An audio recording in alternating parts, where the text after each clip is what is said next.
میں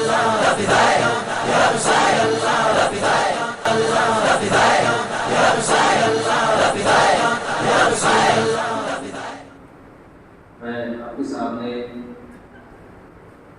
بلا کسی تاخیر کے حضرت علامہ مفتی عالم صاحب کو پیش کروں گا کہ وہ آئے اپنے مخصوص انداز میں ہم سامعین کے دلوں کو اپنے مجلد بیانات سے ہم سب کو منور و مجلہ بنا آئے حضرت کا استقبال کرتے ہیں. نعرہ تکبیر، نعرہ رسالت، علماء اہل سنت، مسلک اعلی حضرت، عرس حضرت خادم حسین صاحب قبلہ.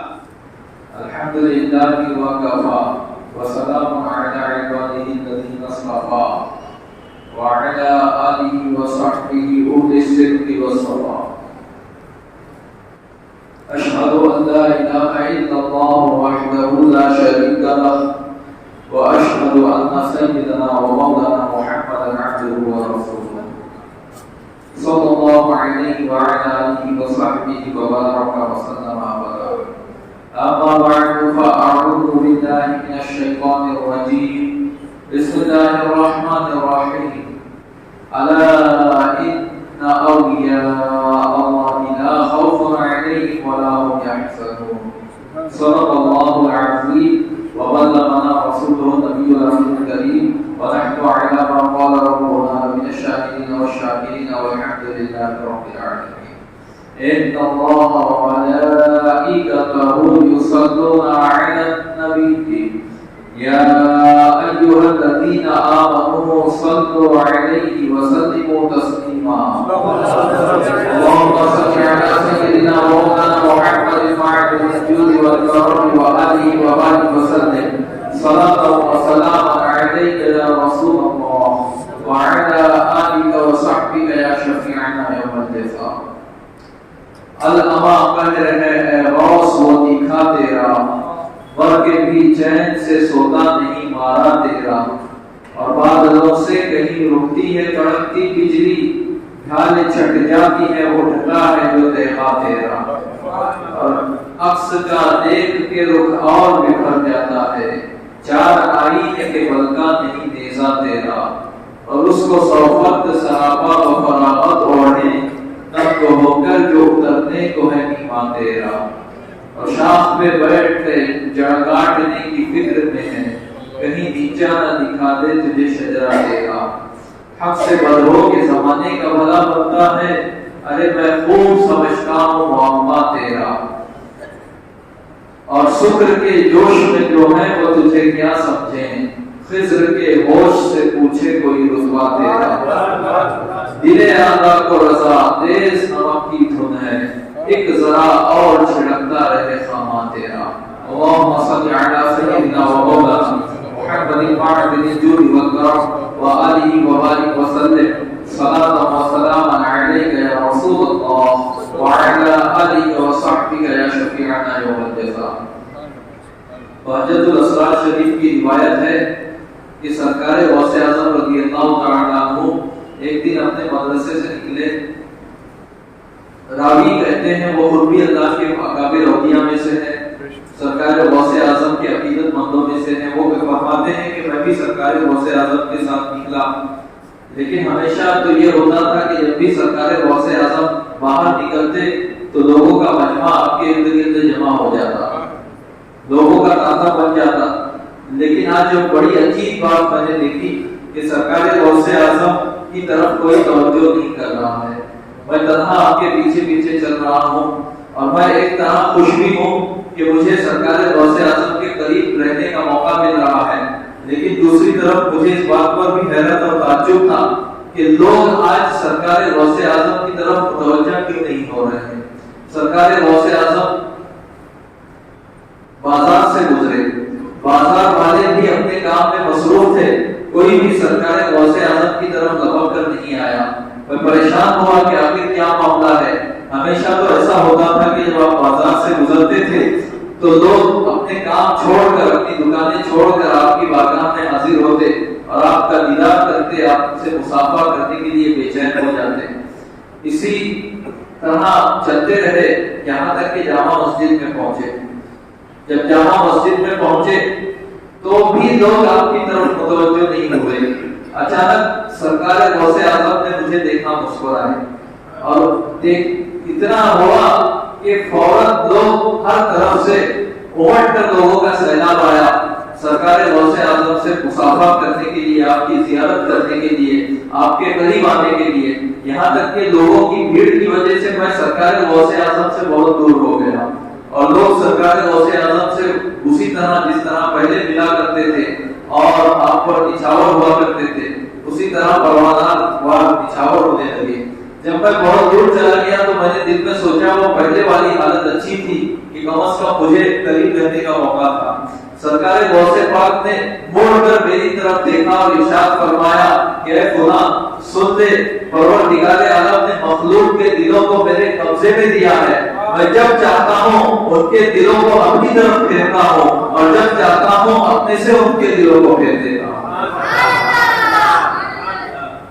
تو سرکار غوث اعظم کو پروردگار عالم نے تصرف کی وہ قوت عطا فرمائی. حکم نافذ ہے تیرا، خامہ تیرا، سیف تیری، نب میں جو چاہے کرے، دور ہے شاہ تیرا. تو یہ سرکار غوث اعظم کو پروردگار عالم نے دلوں پر حکومت عطا فرمائی. تو اس بہجت الاسرار کی صحیح روایت سے ہمیں یہ معلوم ہوتا ہے کہ پروردگار عالم نے ہم گنہگاروں، خطاکاروں، سیاہکاروں کو جو یہ توفیق دی کہ ہم سرکار غوث اعظم کے ذکر خیر میں یہاں جمع ہوئے، یہ بھی سرکار غوث اعظم کا روحانی تصرف ہے. اس لیے کہ غوث اعظم تو سرکار غوث ہے، شیخ عبد القادر جیلانی ہے اور اللہ تبارک و تعالی کا یہ احسان اور انعام ہے کہ سرکار غوث اعظم نے ہمارے دلوں کی طرف توجہ فرمائی اور ہمارے دلوں کو اپنی طرف مبذول فرمایا اور متوجہ فرمایا. میں سمجھتا ہوں یہ اللہ کی بہت بڑی نعمت ہے اور ہم جو قدم اٹھا کر سرکار غوث پاک کی بارگاہ میں خراج عقیدت پیش کرنے کے لیے یہاں جمع ہوئے تو یہ دراصل اس میں ہمارا کوئی گمان نہیں بلکہ میری طلب بھی انہی کے طرف کا صدقہ ہے. قدم یہ اٹھتے نہیں ہیں، اٹھائے جاتے ہیں. آپ کے قدم خود نہیں اٹھے، اٹھائے گئے ہیں. یہ سرکار غوث اعظم شیخ عبد القادر جیلانی بغدادی رضی اللہ تعالیٰ عنہ کا روحانی تصرف ہے. اور اگر ہم غلام غوث ہیں تو اس میں ہمارا کوئی گمان نہیں بلکہ کہنے والے نے کہا کہ منت بنا کے خدمت سلطان ہمیں کنی، منت شناس کے سلطان بطور خدمت کی گزاشت کہ اس بات کو تو احسان نہ سمجھ کے سلطان کی وہ خدمت کرتا ہے بلکہ سلطان کا تجھ پر احسان ہے کہ اس نے تجھے اپنی خدمت کے لیے پسند کیا ہے.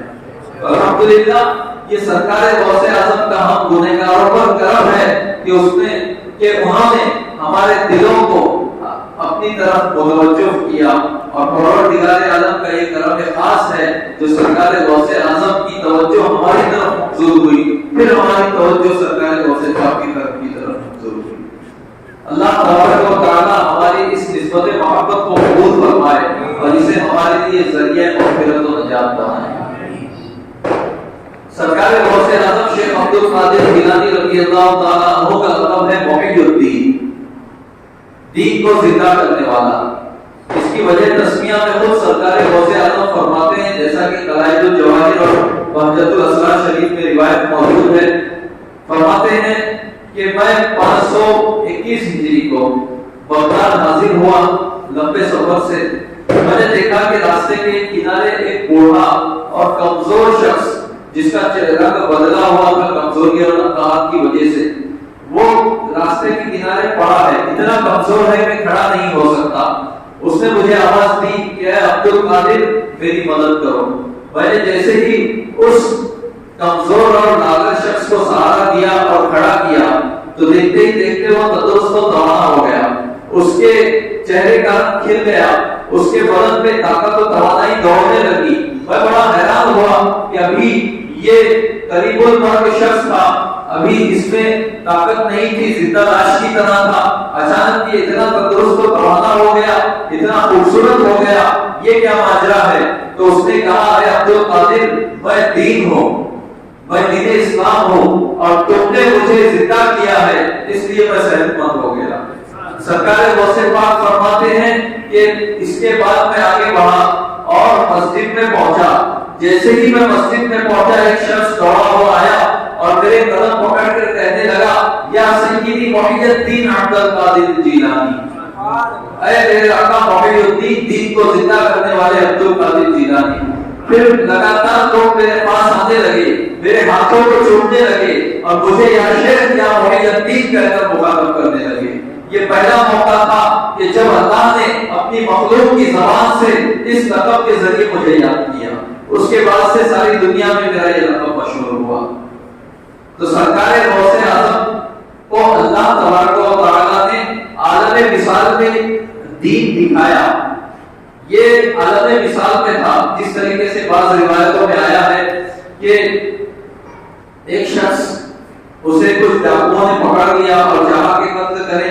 اس نے کہا کہ میں اس کو قرآن مجید کی یاد آئی، آیت یاد آئی، استعینوا بالصبر والصلاۃ، صبر اور نماز سے مدد مانگو. تو اس نے کہا کہ میں نے ان لوگوں سے کہا کہ مجھے نماز پڑھنا ہے، نماز کی مہلت دیں. اس شخص نے اچھے طریقے سے نماز پڑھی. نماز سے جب فارغ ہوا پھر وہ ڈاکو آیا آگے اور اسے قتل کرنا چاہا کہ اتنے میں ایک سوار کہیں سے آیا اور اس سے پہلے کہ وہ ڈاکو اس شخص کو قتل کرتا اس سوار نے اس ڈاکو کو قتل کیا.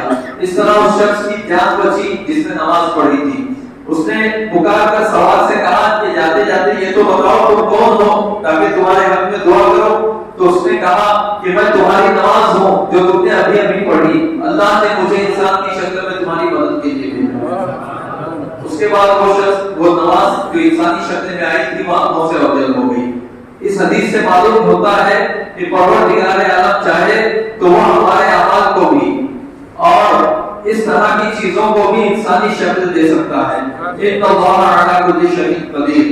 تو اللہ نے سمجھانے کے لیے اور حقیقت حال بتانے کے لیے یہ انتظام فرمایا کہ مثالی شکل میں انسانی شکل میں دین کو بھیجا اور یہ معاملہ ہوا تاکہ اس کے ذریعے سے سرکار غوث پاک ہمیں سمجھائیں کہ دین کمزور اور واقعی معاملہ یہی تھا.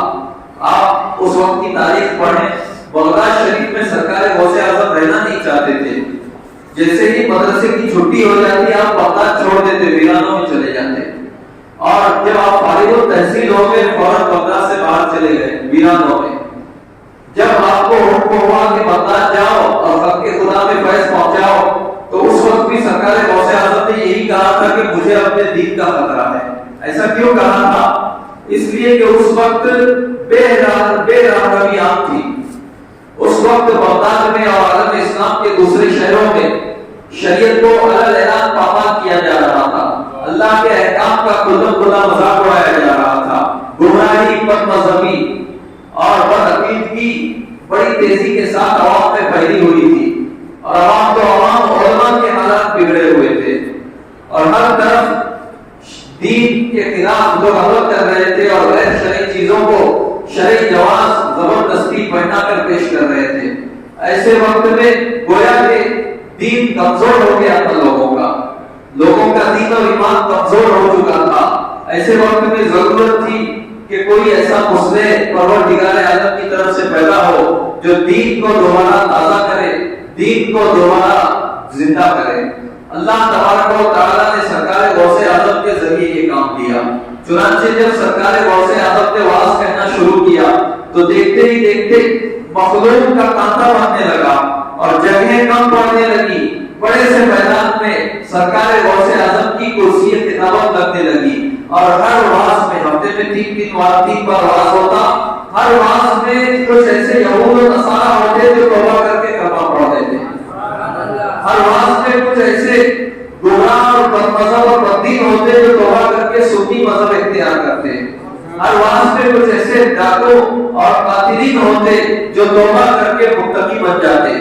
ہر واعظ میں کچھ ایسے فساق و فجار ہوتے جو توبہ کر کے متقی بنتے اور کچھ ایسے عام لوگ ہوتے کہ جو ایسی توبہ کرتے کہ انہیں اسی محفل میں ولایت کا درجہ مل جاتا. اور کچھ اللہ والے وہ ہوتے کہ ان کے سامنے سے وہ حجابات واعظ میں ہٹ جاتے کہ جن حجابات کو ہٹانے کے لیے انہوں نے زندگی بھر مجاہدہ کیا تھا اور وہ جلوے ان کو نظر آتے کہ ان جلووں کی تاب نہ لاتے اور اکثر 2 یا 3 لوگوں کی روح کفن سے افسوری سے پرواز کر جاتی. یہ ساری باتیں میں اپنی طرف سے نہیں کہہ رہا. آپ بہجت الاسرار شریف کا مطالعہ کریں, آپ تفریح الخواطر کا مطالعہ کریں, قلائد الجواہر اٹھا کر دیکھ لیں, ان مستند کتابوں میں یہ سارے واقعات موجود ہیں, بڑی تفصیل کے ساتھ موجود ہے. تو سرکار غوث اعظم کی ولایت اور آپ کے ارشاد اور آپ کی دعوت و تبلیغ کا جب شہرہ ہوا تو پورے عالم اسلام سے ہزاروں میل دور سے لوگ آتے, عوام آتی, علماء آتے, اولیاء آتے اور سرکار غوث اعظم کی بارگاہ سے فیض حاصل کرتے. تو اس طریقے سے پورے عالم اسلام میں جو ایک ماحول بدل چکا تھا, گمراہیاں پھیل گئی تھی, جس کو فجور عام ہو گیا تھا, لوگ غلط خدا بلکہ علماء حرام کو حلال کہہ کے بھی بتا رہے تھے. ایسے وقت میں سرکار غوث اعظم کے ذریعے پروردگار عالم نے اس دین کی تجدید فرمائی اور اس دین کو زندہ فرمایا. یہی وجہ ہے کہ سرکار غوث اعظم کا لقب ہوا محی الدین, دین کو زندہ کرنے والا, یعنی بآئے الہی باذن الہی سرکار غوث اعظم نے دین کو زندہ کیا. تو پروردگار عالم کا سرکار غوث اعظم کے ذریعے مسلمانوں پر بہت بڑا انعام ہوا کہ دین کو زندہ کیا گیا اور دین کی تجدید ہوئی اور دین کی گویا کے نشر ثانیہ ہوئی. الحمدللہ سرکار غوث اعظم کا جو فیضان 850 سال سے ظاہر ہو گیا, بغداد سے بٹا تھا, وہ فیضان آج بھی جاری ہے اور اس کے اثرات ہم اور آپ آج بھی محسوس کر رہے ہیں. اور سرکار غوث اعظم سے وابستہ ہونے والے اولیاء اور علماء آج بھی پورے عالم اسلام میں, دنیا کے ہر کونے میں, دنیا کے ہر گوشے میں جہاں مسلمان ہیں, آپ کو وہاں پر ملیں گے. سرکار غوث اعظم کے شاگردوں کے سلسلے کے بزرگ ملیں گے یا آپ کے سلسلے طریقت کے بزرگ ملیں گے. سرکار غوث اعظم کا فیضان آج بھی عام ہے اور آج بھی مسلمان عالم اس سے سیراب ہو رہے ہیں. الحمدللہ رب العالمین. سرکار غوث اعظم رضی اللہ تعالیٰ عنہ کا جب آفتاب ولایت نصف نہار پر تھا, اس وقت بحکم الہی و الہام الہی سرکار غوث اعظم نے بغداد میں علی رؤوس الاشہاد علی الاعلان ہزاروں متقیوں پرہیزگار لوگوں کے بیچ میں اور بے شمار علماء اور 50 اولیاء کرام کے بیچ میں یہ اعلان کیا, قدمی ہذہ علی رقبۃ کل ولی للہ, کہ میرا یہ قدم اللہ کے ہر ولی کی گردن پر ہے. اس وقت جامع مسجد میں, اس وقت جو بھی مسجد تھی, اس مسجد میں جس میں سرکار غوث اعظم نے یہ اعلان کیا, جتنے اولیاء تھے 50 سے زائد اولیاء تھے, اور یہ وہ اولیاء تھے جو چوٹی کے صف اول کے اولیاء تھے. حضرت شیخ بقا بن مکتوم, حضرت شیخ علی بن ہیتی جیسے اکابر اولیاء میں سے تھے. ان سب نے اپنے سر تسلیم کو خم کیا اور سرکار غوث اعظم کی بالا دستی اپنے اوپر تسلیم کر دی. چنانچہ روایتوں میں آیا کہ سرکار غوث اعظم کے ممبر کے قریب اگلی صف میں حضرت شیخ علی بن ہیتی رحمۃ اللہ تعالی علیہ تشریف فرما تھے. جیسے کہ انہوں نے ارشاد سنا, آگے بڑھے اور سرکار غوث اعظم کا قدم مبارک لیا اور اپنی گردن پر رکھا اور اپنے گرہمان میں رکھا اور عرض کیا, اللہ ولا عینی وراسی, کہ اے غوث اعظم آپ کا قدم میری گردن ہی پر نہیں ہے بلکہ میرے سر پر بھی ہے, میری آنکھوں پر بھی ہے. اس وقت ام عبیدہ نامی جگہ پہ جو بغداد سے کچھ دور ہے, سلطان العارفین سید احمد کبیر رفاعی رحمۃ اللہ تعالی علیہ موجود تھے. انہوں نے وہاں آپ کا ارشاد سنا اور سر تسلیم کیا اور آپ کے مریدین کے درمیان برجستہ اظہار کیا کہ اے شیخ عبد القادر, یقیناً آپ سرور اولیاء ہیں اور آپ کا قدم ہمارے گردنوں پر ہے. بلکہ روایتوں میں آیا ہے, مستند تذکرے کی کتابوں میں, کہ روح زمین کے تمام اولیاء کرام نے یہ ارشاد سنا اور جو ولی جہاں تھا اس نے وہاں اپنے سر تسلیم کو خم کیا. چنانچہ نفات الرس میں علامہ جامی رحمۃ اللہ تعالی علیہ روایت بیان کرتے ہیں کہ حضرت شعیب ابو منین شعیب غوث مغرب رحمۃ اللہ تعالی علیہ کے بارے میں, حضرت شیخ ابو منین شعیب غوث مغرب رحمۃ اللہ تعالی علیہ یہ اپنے وقت کے صف اول کے اولیاء میں سے تھے, بلکہ امام عارفی قطبی یافعی رحمۃ اللہ تعالی علیہ نے اپنی کتاب روضۃ الریاحین میں، جو بزم اولیاء کے نام سے اردو میں اس کا ترجمہ ہو گیا ہے، علامہ بدر القادری نے ترجمہ کیا ہے، اس کتاب میں علامہ عفیف الدین یافعی لکھتے ہیں کہ ہمارے اس زمانے میں جب سرکار غوث اعظم ظاہری حیات کے ساتھ تھے، اولیاء کرام کے درمیان دو غوث مشہور تھے، جن کی طرف اولیاء کرام رجوع کرتے تھے، ایک غوث مغرب کہلاتے تھے، دوسرے غوث مشرق کہلاتے تھے۔ اور میں بتاؤں اس زمانے میں جو عالم اسلام تھا، اسلامی سلطنتیں اور ممالک جو تھے وہ دو حصوں میں بٹے ہوئے تھے، ایک مشرق دوسرا مغرب، کچھ مشرقی شہر تھے، دوسرے مغربی شہر اور ممالک تھے۔ تو جو مشرقی ممالک تھے وہ جزیرہ نما عرب، ملک شام، فلسطین اور عراق، ایران، افغانستان، ہندوستان وغیرہ، یہ سارا علاقہ ماوراء کا علاقہ، یہ سب مشرق کہلاتا تھا۔ اور اس طرف یعنی مصر، لیبیا، تیونس، مراکش وغیرہ، یعنی شمالی افریقہ اور اندلس، یہ پورا علاقہ مغرب کہلاتا تھا، عالم اسلام کا مغربی علاقہ۔ تو اس زمانے میں دو غوث اولیاء کے درمیان مشہور تھے، ایک غوث مشرق یعنی سرکار غوث پاک شیخ عبد القادر جیلانی، اور دوسرے غوث مغرب یعنی شیخ ابو مدین شعیب رحمۃ اللہ تعالی علیہ، جو غوث مغرب کہلاتے تھے۔ فرماتے ہیں کہ دونوں کی طرف اولیاء کرام رجوع کرتے تھے۔ پھر اب آئیے علامہ جامی کے نفحات الروز کی طرف۔ علامہ جامی روایت بیان کرتے ہیں، اور یہ روایت اور بھی بہت ساری عربی کتابوں میں ہے۔ فرماتے ہیں کہ حضرت غوث مغرب شعیب رحمۃ اللہ تعالی علیہ یہ شمالی افریقہ کے بعض شہروں میں اپنے مریدوں اور اپنے شاگردوں کے مجمع میں تشریف فرما تھے کہ اچانک انہوں نے اپنے سر تسلیم کو خم کیا اور ارشاد فرمایا، اللہم انی اشہدک و اشہد ملائکتک انی سمعت و اطعت، کہ اے اللہ بے شک میں تجھے گواہ بناتا ہوں اور میرے فرشتوں کو گواہ بناتا ہوں کہ میں نے سنا اور سر تسلیم خم کیا، اطاعت کی۔ سرکار غوث اعظم کی بارگاہ میں اس وقت حضرت ابو مدین شعیب رحمۃ اللہ تعالی علیہ کے کچھ مریدین افریقہ سے حاضر تھے بغداد۔ وہ کچھ دنوں کے بعد واپس آئے اور انہوں نے یہ واقعہ بیان کیا کہ سرکار غوث پاک نے بغداد میں مسجد میں منبر پر اعلان کیا کہ میرا یہ قدم تمام اولیاء اللہ کی گردن پر ہے، اور اس وقت حاضرین میں جتنے اولیاء تھے سب نے اپنے سر تسلیم کو خم کیا۔ تو وہاں موجود جو حاضرین تھے انہوں نے کہا، ہاں ہم نے اپنی آنکھوں سے دیکھا کہ ٹھیک اسی وقت ہمارے شیخ ابو مدین رحمۃ اللہ تعالی علیہ نے بھی اپنے سر کو جھکایا اور اطاعت اور سر تسلیم خم کرنے کا اقرار کیا۔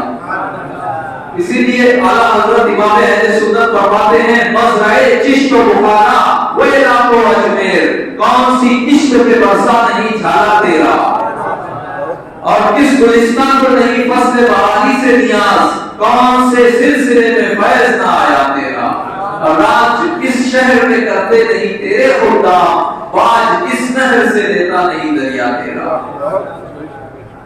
اور یہ تو موجودہ زمانے کے اولیاء تھے سرکار۔ اور آئیے اور آگے بڑھیے، ہم سب کے خواجہ، ہمارے دلوں کے راجہ، ہند کے راجہ سرکار خواجہ کریم نواز معین الدین حسن چشتی سجزی یا سنجری رحمۃ اللہ تعالی علیہ اس وقت خراسان کے ویرانوں میں مصروف عبادت تھے۔ جس وقت سرکار غوث پاک نے یہ اعلان فرمایا کہ میرا یہ قدم تمام اولیاء اللہ کی گردن پر ہے، ہر ولی اللہ کے ہر ولی کی گردن پر ہے۔ یہ واقعہ جو میں عرض کر رہا ہوں یہ جذبات حبیبیہ شرح قصیدہ غوثیہ میں بھی ہے، یہ واقعہ تفریح الخواطر میں بھی ہے، اور بھی دوسری مستند کتابوں میں ہے۔ سرکار غوث پاک نے ہزاروں میل دور خراسان کے ویرانوں میں سرکار غوث اعظم کے اس ارشاد کو سنا اور ادب کے مارے سر اتنا جھکایا کہ زمین سے لگنے لگا اور عرض کیا، لا بل علی عینی و راسی، نہیں اے غوث اعظم آپ کا قدم صرف میری گردن پر نہیں بلکہ میرے سر پر بھی ہے اور میری آنکھوں پر بھی ہے۔ اسی لیے شہزادہ اعلیٰ حضرت تاجدار اہل سنت سرکار مفتی اعظم ہند نے فرمایا تھا، یہ دل ہے، جگر ہے، یہ آنکھیں، یہ سر ہے، یہ دل ہے، جگر ہے، یہ آنکھیں، یہ سر ہے، جہاں چاہو رکھو قدم غوث اعظم۔ اللهم صل على سيدنا ومولانا محمد المعبد الجود والكرم وآله وبارك وسلم صلاة وسلاما عليك يا رسول الله وعلى آلك وصحبك يا شفيعنا يوم الجزاء. اتنا ہی نہیں، یہ تو آپ کے معاصر اولیاء کا حال ہو گیا، اور آپ کے زمانے کے بعد کے اولیاء کا حال آپ حضرات جانتے ہیں، بلکہ آپ کے زمانے سے پہلے کے اولیاء کا حال بھی سنیے. میں اسے ایک مثال دے کر آگے بڑھوں گا. حضرت سیدنا سید الطائفہ جنید بغدادی رضی اللہ تعالیٰ عنہ کو کون نہیں جانتا؟ اکابر اولیاء اللہ میں سے حضرت جنید بغدادی رضی اللہ تعالیٰ عنہ، یہ جمعہ کے دن منبر پر خطبہ ارشاد فرما رہے تھے. اچانک ایک سیڑھی نیچے اترے، سر کو جھکایا اور فرمایا کہ اتنی سمے تو آپ رکھو کہ میں نے سنا اور اطاعت کی. خطبہ ہو گیا، نماز ہو گئی. بعد میں بعض مریدین نے پوچھا کہ حضور آج ہم نے عجیب معاملہ دیکھا، آپ نے ایک ایسا کام کیا جس کا تعلق خطبے سے نہ تھا، ایسا کیا. تو فرمایا کہ دوران خطبہ مجھے یہ کشف ہوا اور مجھے یہ الہام ہوا کہ میرے سلسلے کی 5ویں کڑی میں میرا ایک ایسا مرید پیدا ہوگا جو تمام اولیاء کا سردار ہوگا اور جو اللہ کے حکم سے یہ اعلان کرے گا قدم ہی علی رقبتی کل ولی اللہ، کہ میرا یہ قدم ہر اللہ کے ہر ولی کی گردن پر ہے. وہ اعلان کب کرے گا؟ میں نے اب سر جھکایا اور اطاعت کا اقرار کیا. تو اسی لیے تو امام اہل سنت نے فرمایا کہ جو ولی قبل تھے یا بعد ہوئے یا ہوں گے، سب ادب رکھتے ہیں دل میں تیرے آقا تیرا. تو یہ مرتبہ ہے سرکار غوث اعظم شیخ عبد القادر جیلانی کا، اور ہم بڑے خوش نصیب ہیں کہ ہم ان کے نام سے وابستہ ہیں اور ان کے نام لیوا ہے. اللہ تبارک و تعالی اس نسبت غلامی کو قبول فرمائے اور اس نسبت قادریت کو قبول فرمائے. سرکار غوث اعظم کے تذکرے میں آیا ہے کہ آپ امر بالمعروف اور نہی عن المنکر میں ذرا سی بھی کوتاہی نہیں فرماتے، اور کوئی بھی اللہ کا ولی امر بالمعروف نہی عن المنکر میں کوتاہی نہیں کر سکتا، اس لیے کہ امر بالمعروف اور نہی عن المنکر فرض ہے. اور امام غزالی فرماتے ہیں کہ یہ ایک ایسا ستون ہے کہ اگر اسے بیچ سے نکال دیا جائے تو کچھ بھی نہیں بچتا. اور تمام اولیاء اسی مشن کے ساتھ بھیجے گئے کہ وہ اللہ کے اوامر کو نافذ کریں اور اس کے نواہی کو مناہی کو ختم کریں. یعنی جو فرائض و واجبات ہیں ان کا حکم دیا جائے اور جو حرام چیزیں ہیں ان سے روکا جائے. کوئی بھی غیر شرعی کام یا حرام کام ہوتا ہوا اگر کوئی دیکھے تو اس پر فرض ہے کہ وہ منع کرے. اگر تنہا ہے اور تنہا جانتا ہے کہ حرام کام ہو رہا ہے تو اس پر فرض عین ہے، اور اگر ایک سے زائد لوگ ہیں تو جتنے لوگ جانتے ہیں اور روک سکتے ہیں ان پر کفایتاً فرض ہے کہ وہ نہیں عن المنکر کرے اور اللہ تبارک و تعالیٰ کے قانون کو توڑنے والے کو روکے. ہاتھ سے روکے، ہاتھ سے نہیں روک سکتے تو زبان سے روکے، اور اگر زبان سے روکنے کی بھی طاقت نہ ہو تو پھر کم سے کم دل میں برا جانے. لیکن آج جمہوری حکومت ہے، ہاتھ سے ہم نہیں روک سکتے لیکن ہم زبان سے تو روک سکتے ہیں. جمہوریت زبان پر تو تالا نہیں لگاتی، اظہار خیال کا حق تو سب کو دیتی ہے. اگرچہ یہ جمہوریت بھی غیر اسلامی ہے، ہمارا اس پر ایمان نہیں ہے، لیکن اتنی تو اجازت سب کو ہے کہ کوئی غلط کرے تو ہم اسے روکیں اور بولیں یہ غلط ہے تو باہر آ جاؤ، رک جاؤ.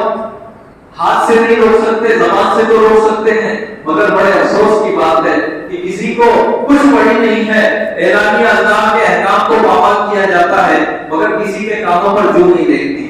لیکن جن میں ایمان کی غیرت ہوتی ہے، جو عشق الہی میں سرشار ہوتے ہیں، انہیں یہ گوارا نہیں ہوتا کہ اللہ کی حرمتوں کو پامال کیا جائے اور وہ دیکھتے رہیں. سرکار غوث اعظم نہیں منکر کے سلسلے میں کسی کی رعایت نہیں کرتے، چاہے وقت کا وزیر ہو، چاہے وقت کا گورنر ہو، بلکہ خلیفہ وقت بھی ہو تو اس کی بھی آنکھوں میں آنکھیں ڈال کے اس کو نہیں منکر فرماتے. چنانچہ بحیرۃ الاسرار اور قواعد الجواہر میں ہے کہ المقتفی باللہ، المستظہر باللہ کا پودا تھا المقتفی باللہ، اس نے ایک ایسے قاضی کو قاضی شرع مقرر کیا بغداد کا جو بڑا ظالم و جابر تھا اور بڑا ہی کرپٹ شخص تھا. اب وہ بادشاہوں کی حضوری کرتے ہیں کچھ لوگ تو نالائق بھی ہوتے ہیں تو ان کو بڑے مناصب مل جاتے ہیں. سرکار غوث اعظم جمعہ کی نماز کے لیے جا رہے تھے. کچھ لوگوں نے سرکار غوث اعظم کی بارگاہ میں عرض کیا کہ حضور ہم تو کچھ نہیں کر سکتے اس تعلق سے, اب جو کچھ کر سکتے ہیں آپ کر سکتے ہیں. اللہ نے آپ کو جو ہیبت اور عزت عطا فرمائی ہے اس کے ذریعے سے آپ اس کو روک سکتے ہیں. سرکار غوث پاک مسجد میں داخل ہوئے اور منبر پر خطبے کے دوران کہا, اے خلیفہ وقت, میں تجھے حکم دیتا ہوں کہ تو اس گناہ شخص کو قضا سے معصوم کر. اگر تم نے اسے معصوم نہیں کیا تو میں تجھے تیری خلافت اور حکومت سے معصوم کر دوں گا. وہ کام گیا, تھر تھر کانپنے لگا, اس کے رونگٹے کھڑے ہو گئے. مسجد میں بیٹھے بیٹھے صف میں بیٹھا ہے, بیٹھے بیٹھے اس نے وہیں پر حکم دیا اور فرمان جاری کیا کہ اسے قضا کے منصب سے معزول کر دیا جائے. یہ تھا نہیں علی منکر کا انداز سرکار غوث اعظم کا. اور سرکار غوث اعظم کے تذکرہ نگاروں نے لکھا کہ آپ طلبا اور مسافروں اور غریبوں کو بہت عزت دیا کرتے تھے اور ان سے بڑے تواضع اور انکساری سے پیش آتے. اکثر وقت تذکرہ نگاروں نے لکھا کہ طلبا میں سرکار غوث اعظم کا اکثر وقت گزرتا. سرکار غوث اعظم کا اکثر وقت طلبا میں گزرتا, ان کو پڑھاتے, انہیں سمجھاتے, ان کی دلجوئی فرماتے. اور اگر کوئی امیر اور وزیر ملنے آتا تو اسے گھنٹوں انتظار کرواتے. کوئی طالب دنیا, کوئی دنیا دار ملنے آتا, بھلے ہی وہ عقیدت مند ہوتا, اسے گھنٹوں انتظار کرتے, اسے جو ہے خاطر میں نہیں لاتے. سرکار غوث اعظم شیخ عبد القادر جیلانی کے نزدیک عزت والا وہ تھا جو دیندار تھا, جو پرہیزگار تھا. اور فساق و فجار کی سرکار غوث اعظم کوئی پرواہ نہیں کرتے اور کوئی بھی غیر شرعی کام دیکھتے تو فوراً ٹوک دیتے. آج یہ کہنا بہت آسان ہے کہ یہ برائی ہے, برائی سے بچو, اے اللہ گناہوں کی بیماری سے شفا دے, یہ برائی ہے, برائی کے خلاف ہماری جنگ ہے, اس کے خلاف جنگ ہے, اس کے خلاف جنگ ہے. یہ کہنا بہت آسان ہے, لیکن جو مجرم جرم کر رہا ہے اس کی آنکھوں میں آنکھیں ڈال کر اس سے کہنا کہ تو جرم کر رہا ہے, تو وہاں آ جا, یہ اسی کے بس کا ہے جسے اللہ خاص توفیق عطا فرمائے. جو سرکار غوث اعظم کا فیضان لیے ہوئے میدان عمل میں اترے, اسی کے بس کا لوگ ہے یہ کہ وہ بروں کے اور مجرموں کے اور فاسقوں کی آنکھوں میں آنکھیں ڈال کر کہے تو فاسق ہے, تو باز آ جا, ورنہ اللہ تبارک و تعالیٰ سے کے غضب سے بچ نہیں سکتا. یہ جہاد ہے. اور چاہے سامنے والا بڑے سے بڑا بادشاہ ہو, بڑے سے بڑا خلیفہ ہو, اللہ ہمارے خاطر میں نہیں لاتے تھے. آپ یاد کیجئے حضرت مجدد الفسانی شیخ احمد سرحدی رحمۃ اللہ تعالی علیہ کو جب جہانگیر نے دربار میں حاضر ہونے کا حکم دیا, جہانگیر کے دربار میں گئے تو جہانگیر نے دربار کا دروازہ جان بوجھ کر چھوٹا کیا تاکہ آنے کے لیے مجبوراً جھکیں گے, اس طرح تو کم سے کم میرے آگے جھکیں گے, کیونکہ اس وقت جہانگیر وغیرہ بادشاہ دنیا دار تھے, اپنے آگے جھکاتے تھے جو بھی آتا تھا. تو حضرت مجدد صاحب تو جھکنے والے نہ تھے, تو اس نے یہ ترتیب لگائی کہ میں دروازے کو چھوٹا کر دوں تاکہ وہ داخل ہونے کے لیے جھکے. تو اس وقت مجدد الفسانی رحمۃ اللہ تعالی علیہ جب داخل ہوئے تو پہلے اپنا پاؤں ڈالا اور اس طرح جھک کر داخل ہوئے کہ آپ کا سینہ یا آپ کا سر بالکل نہیں جھکا. اسی لیے کہنے والے نے کہا کہ گردن نہ جھکی جس کی جہانگیر کے آگے, جس کے نفس سے گرم سے ہے گرم یہ احترام. یہ ہمت کا کام ہے. اور اکبر کی اکبریت کو للکارا مجدد الفسانی نے, حالانکہ اکھنڈ بھارت کا تنے تنہا بادشاہ تھا اور اس کی زبان قانون تھی, جس کو چاہتا قتل کر دیتا, کوئی سوال کرنے والا نہیں تھا, جس کو چاہتا شاہی خزانہ اس پر لوٹا دیتا, جس کا چاہتا مال ضبط کر لیتا, کوئی پوچھنے والا نہیں تھا, جس پر چاہتا چڑھائی کرتا اور تاخت کو تلاش کرتا, کوئی پوچھنے والا نہیں تھا. اس کا حق والوں پہ ہی قانون تھا. ایسا زبردست بادشاہ اکبر, ایسا طاقتور, اس کی اکبریت کو للکارا اور اس کی آنکھوں میں آنکھیں ڈال کر اس سے کہا کہ تو جو کچھ کر رہا ہے یہ کفر و اطراف ہے اور اس کا انجام جہنم ہے. اگر تو اسی پر مر گیا تو ہمیشہ ہمیشہ جہنم میں جلے گا. دین حق کو تو پامال اور رسوا اور ختم نہیں کر سکتا, تو خود مٹ جائے گا, تیری دنیا اور آخرت ختم ہو جائے گی. یہ جہاد ہے.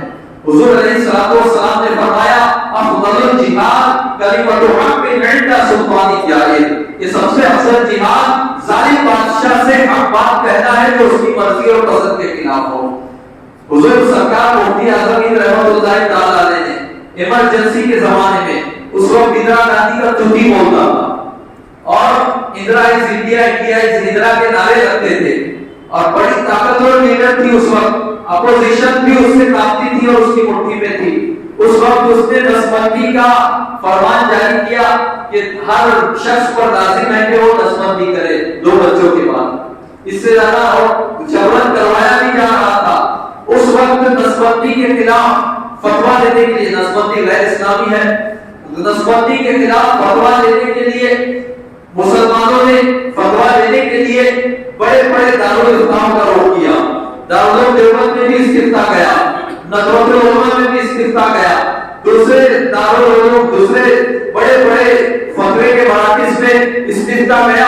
کسی مفتی کی مجال نہ تھی، ان بد مذہبوں حدیثوں کی مجال نہ تھی کہ اندرا گاندھی کے قانون کے خلاف فتویٰ دیتے۔ یہ تو بریلی کے مفتی حضور مفتی اعظم ہند تھے کہ انہوں نے سوائے اللہ کے کسی اور کا حق انہیں نہیں تھا، انہوں نے حق بات لکھی اور یہ فتویٰ لکھوایا کہ نسبندی حرام ہے اور مسلمانوں کو لازم ہے کہ اسے برا جانے، اس کی مذمت کرے اور اپنے آپ کو اس برے فعل سے بچائے۔ اسلام میں نسبندی کی کوئی گنجائش نہیں ہے۔ اس وقت پولیس بھی آئی اریسٹ کرنے کے لیے، لیکن اللہ کے ولی کے دبدبے سے کام گئی اور واپس ہو گئی، اور اللہ نے ان مجرموں کے شر سے بھی اپنے محبوب بندے کو بچایا۔ تو یہ ہے حق بات کہ حکومت غلط کرے تو اسے بھی للکار کر کہے تو غلط ہے۔ یہ تو سرکار غوث اعظم کے نقش قدم پر چلنے والے ان کے خاص اولیاء کرام کو یہ حاصل ہوتا ہے، یہ ہر کسی کو حاصل نہیں ہوتا۔ غوث پاک کا نام لینا اور ہے، حقیقت میں غوث پاک کے نقش قدم پر چلنا اور ہے۔ جس میں سچی دینی غیرت و حمیت ہو وہی یہ کام کر سکتا ہے، اور ماضی قریب میں اس کام کو کرتا ہوا ہم نے اپنے ماتھے کی آنکھوں سے دیکھا۔ حضرت علامہ خادم حسین رضوی رحمۃ اللہ علیہ، نہ وہ یورپ سے ڈرے، نہ وہ امریکہ سے ڈرتے تھے، نہ وہ حکومت وقت سے ڈرتے تھے۔ انہوں نے حق بات کی، مواقع دوہر حق بات کی، اور یہ بتایا کہ اللہ والے اور احرار اور مردان خدا بھی ختم نہیں ہوئے ہیں، ان کا وجود باوجود ابھی باقی ہے، اور ایسے بھی اللہ والوں کے صدقے میں یہ زمین قائم ہے اور ہم اور آپ رزق اور بارش پاتے ہیں۔ آج ہم ان کی بارگاہ میں خراج عقیدت پیش کرنے کے لیے بھی مجھے کہا گیا۔ یقیناً یہ ایک محفل کیا، ہم تو ہماری تقریباً ہر محفل میں ان کا ذکر کرتے ہیں، ان کو یاد کرتے ہیں اور ان کے کارناموں کو بیان کرتے ہیں، اور ان کے اس جہاد سے جو انہوں نے زندگی پر کیا، ہمیں ہمارے ایمان کو جو حرارت ملی ہے اور ہمارے روح کو جو پالیدگی ملی ہے، اور جو ناموں سے رسالت پر پڑھنے کا جذبہ جو پیدا ہوا ہے، نہ صرف ہمیں بلکہ پورے ہندوستان پاکستان کو جہاں بھی ان کے بیانات سنے گئے اور ان کی تعلیمات لوگوں نے سنی، وہاں ان کے ایمان تازہ ہو گئے، وہاں عشق رسول کا جذبہ تازہ ہو گیا اور ناموں سے رسالت پر مر پٹنے کا جذبہ بڑھ گیا۔ تو یہ ان کا بہت بڑا کارنامہ ہے، بہت بڑا کارنامہ ہے، اور یہ اللہ کے خاص بندے ہوتے ہیں جو حکومت وقت اور وقت کے طاقت اور ممالک کی پرواہ نہیں کرتے۔ آج کچھ لوگ دین کے نام پر ظالم اور فاسق حکومتوں کی جی حضوری کرتے ہوئے نظر آتے ہیں، لیکن یہ اللہ والے ہیں جنہیں کسی کی پرواہ نہیں ہوتی، خدا کے سوا کسی کا خوف نہیں ہوتا۔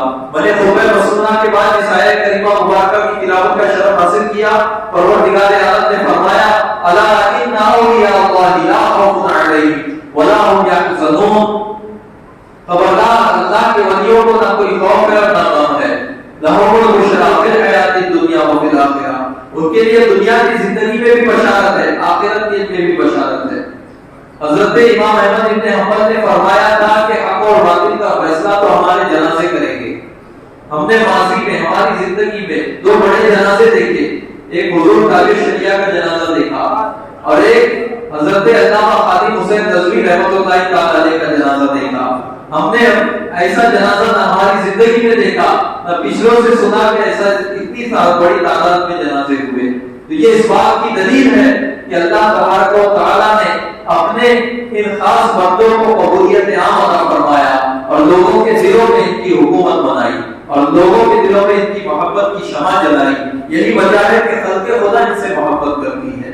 یہ اللہ تبارک و تعالی کا خصوصی کرم ہے اور سرکار غوث اعظم کا صدقہ ہے اللہ کے ان ولیوں پر۔ اور ہمیں بھی چاہیے کہ ہم بھی ان بزرگان دین کے نقش قدم پر چلتے ہوئے اپنے اندر دینی حمیت اور غیرت پیدا کریں، مصلحت کے نام پر ڈرنا چھوڑ دیں۔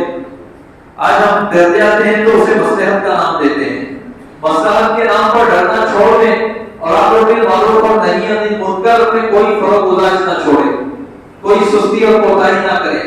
حضور علیہ الصلوۃ والسلام نے فرمایا کہ امر بالمعروف کرو، نہی عن المنکر کرو، اس سے پہلے کہ اگر تم دعا مانگو تو تمہاری دعائیں رد کر دی جائیں، اور اس سے پہلے کہ اگر تم مغفرت طلب کرو تو تمہاری مغفرت نہ ہو۔ یعنی اگر تم نے امر بالمعروف اور نہی عن المنکر کو چھوڑا اور چھوڑتے رہے تو وہ وقت بھی آئے گا کہ جب دعاؤں کا اثر ختم ہو جائے گا اور تم بخشش اور مغفرت طلب کرو گے، تمہیں بخشش نہیں ملے گی۔ اللہ اکبر۔ لہذا کم سے کم ہم اپنے گھر میں تو امر بالمعروف نہی عن المنکر کر سکتے ہیں۔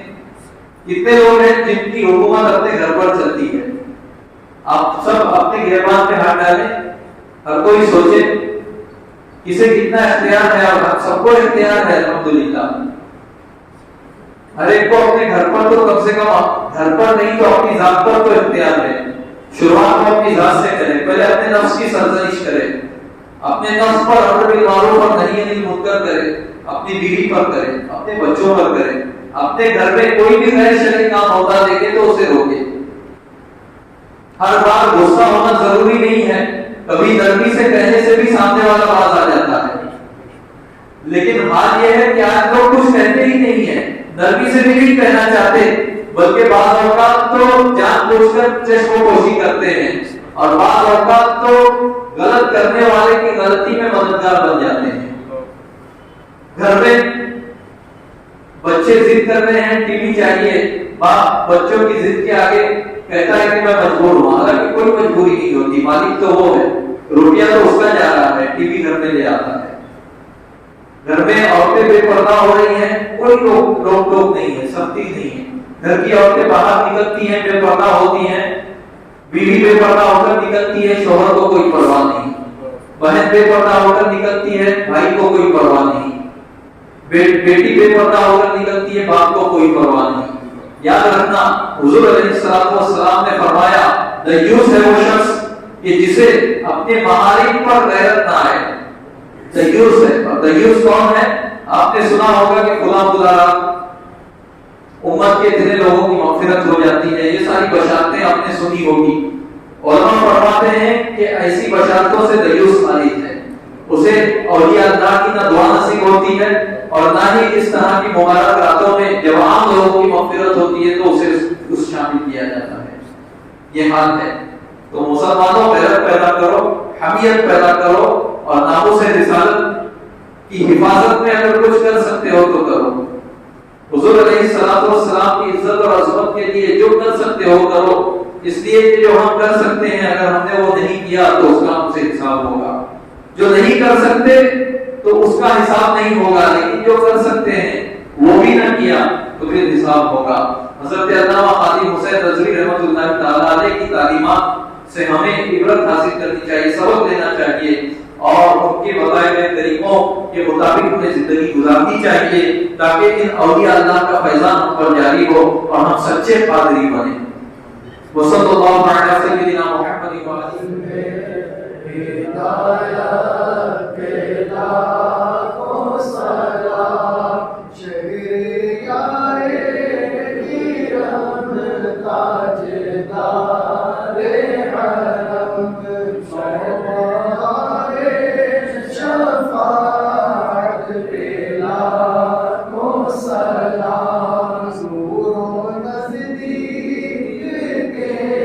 سننے والے ہوگا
عظمت مصطفیٰ سیدی اعلیٰ حضرت پہ لاکھوں سلام، جس نے ختم نبوت پہ پہرا دیا، ایسے خادم کی قسمت پہ لاکھوں سلام، کاش محشر میں جب ان کی آمد ہو اور بھیجے سب ان کی شوقت پہ لاکھوں سلام، مجھ سے خدمت پہ قدسی کرے رضا، مجھ سے خدمت پہ قدسی کرے رضا، مصطفیٰ جانے رحمت پہ لاکھوں سلام، شمع بس میں ہدایت پہ لاکھوں سلام۔ السلام علیکم۔